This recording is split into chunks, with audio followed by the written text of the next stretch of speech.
Last எபிசோட்ல tea எப்படி prepare பண்றது அப்படின்றத சொல்லி கொடுத்துருப்பாங்க. நம்ம ஹீரோவுமே ஹீரோயினை ஒரு மாதிரி மறைச்சு பார்த்துன்னு இருப்பாரு. இந்த பொண்ணு சூழ்ச்சியுமே நம்ம ஹீரோ கிட்ட வந்துட்டு அவ ப்ரிப்பேர் பண்ண டீ கொடுக்குறா. ஆனா அவனும் அதை கண்டுக்காம அவளை மட்டுமே பார்த்துட்டு இருக்காளா. இது இவளுக்கு ஒரு மாதிரியா இருக்குது.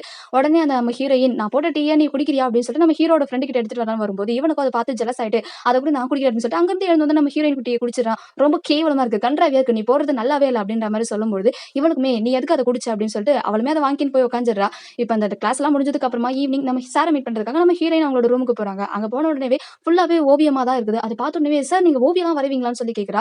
ஆமா எனக்கு இது ஆர்ட்னா ரொம்ப பிடிக்கும் அப்படின்ற மாதிரி அந்த சாரும் சொல்லும்போது சரி ஓகே ஓகே கண்டிப்பா நீங்க ஒரு நாள் ஒரு நல்ல இடத்துக்கு வருவீங்க, எனக்கு நம்பிக்கை இருக்கு சார் அப்படின்னு சொல்றா. சரி சரி நீ வாங்கிட்டு வந்த அந்த இதுவை காட்டுன்னு சொல்லும்போது சார் இங்கதான் இருக்கு, நான் இங்கே வச்சுட்டு போறேன், இந்த பரிசு பொருள் நான் போனதுக்கு அப்புறம் ஓப்பன் பண்ணி பாருங்க அப்படின்னு சொல்லிட்டு நம்ம ஹீரோயின் அங்க வந்து சரி சார் நான் வரேன் அப்படின்னு சொல்லி கிளம்பிடுறா.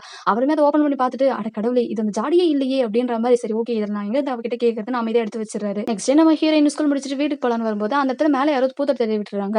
இதனால நம்ம ஹீரோனோட ஃப்ரெண்ட் இருக்கான் இல்லையா, ஸோ அவன் தான் வந்துட்டு அவனை காப்பாத்திட்டு ரொம்ப கேர்ஃபுல்லா இரு, இங்க எல்லாருமே உன் மேல ரொம்ப இதுவா இருக்காங்க, ரொம்ப சேஃபா இருன்னு சொல்றான். சரி ஓகே அப்படின்னு சொல்லிட்டு சரி வா நான் உன்னை ட்ராப் பண்ற வீட்டுல அப்படின்னு சொல்லி ரெண்டு பேருமே ஒண்ணா நடந்து போயிட்டு இருக்காங்க. அந்த இடத்துல நம்ம ஹீரோயின் நான் வீட்டுக்கு போக பிடிக்கல, கொஞ்ச நேரம் வெளியில எங்கன்னா டைம் ஸ்பெண்ட் பண்ணணும்னு நினைக்கும் போது சரி ஓகே வா நூடுல்ஸ் சாப்பிடலாம்னு சொல்லிட்டு அங்க இருந்து சாப்பிட போறாங்க.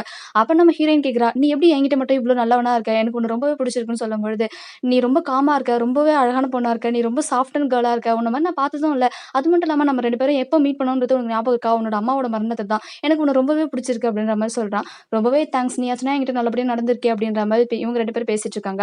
இங்க அப்படியே கட் பண்ணா நம்ம ஹீரோ வீட்டுக்கு போனதுக்கு அப்புறமா அவங்க அம்மா கேக்குறாங்க என்ன நீ அவ இன்னும் வீட்டுக்கு வரல, எங்க போயிருக்கா அவ, இந்த நேரத்துல ஒரு பொண்ணு தனியா இருக்கிறது நல்லதா, நீ ஏன் இவ்வளவு இதுவா கேர்லெஸ்ஸா இருக்கே, அவளுக்கு ஒரு பாடி கார்டா இருக்க மாட்டியான்னு சொல்லும்போது அவ எங்க போறாளோ என்ன பண்றாளோ என்கிட்ட ஏன் கேக்குறீங்க அப்படின்னு சொல்லிட்டு நம்ம ஹீரோவுமே கேக்குறாரு. எனக்கு தெரியாது இப்ப அவ வந்தாகணும், நீ போய் அவளை கூட்டிட்டு வர அப்படின்னு சொல்லும்போது ஏன் தான் சும்மா என்னையே போக சொல்றீங்களோ அப்படின்ற மாதிரி அவளுமே வெளில வரா.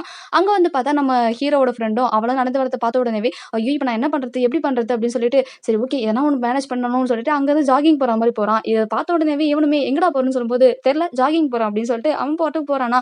நம்ம ஹீரோயினுமே சரி ஓகே நான் போறேன்னு சொல்லிட்டு போன உடனே சரி சரி நில்லு ஓவர் ஆக்டிங் பண்ணதுன்னு சொல்லிட்டு நம்ம ஹீரோ தடுத்து வச்சு பேசிட்டு இருக்கான். வீட்டுக்குள்ள போனதுமே நம்ம ஹீரோயினை கூட்டு வச்சு என்ன ஆச்சு உனக்கு, உங்களுக்குள்ள என்ன பிரச்சனை, எதுக்காக நீ இப்படி பண்ணிக்கிட்டு இருக்கேன்னு சொல்லிட்டு நம்ம ஹீரோயின் கேட்கும்போது அங்க எல்லாமே என்ன புள்ளி பண்றாங்க, எனக்கு அந்த ஸ்கூல் போகவே பிடிக்கலன்ற மாதிரி நம்ம ஹீரோயின் சொல்லிடுறா.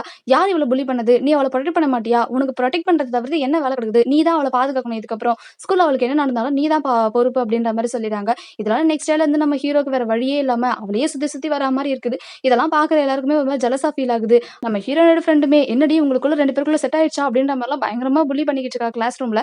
அப்ப நம்ம ஹீரோயின் கடுப்பாயிட்டு நீ எங்க இருந்து போறியா அப்படின்ற மாதிரி சொல்லும்போது நம்ம ஹீரோக்கு என்ன தோணுச்சுன்னு தெரியல. திடீர்னு கிளாஸ் ரூம்ல இருந்து இங்க பாரு நீங்க எல்லாருமே இவளை பத்தி என்ன பத்தி கேள்விப்பட்ட ரூமர்ஸ் உண்மைதான், நாங்க ரெண்டு பேருமே கப்பிள்ஸ் தான், நாங்க ரெண்டு பேரும் கேர்ள் ஃப்ரெண்ட்ஸ் தான், இவ என்னோட பொண்ணு அப்படின்ற மாதிரி சொல்றா. இதெல்லாம் கேட்கறதுனால இவளுக்கு ரொம்பவே கடுப்பாவுதான், அடிச்சுட்டு அங்கிருந்து அப்படியே ஓடிடுறா.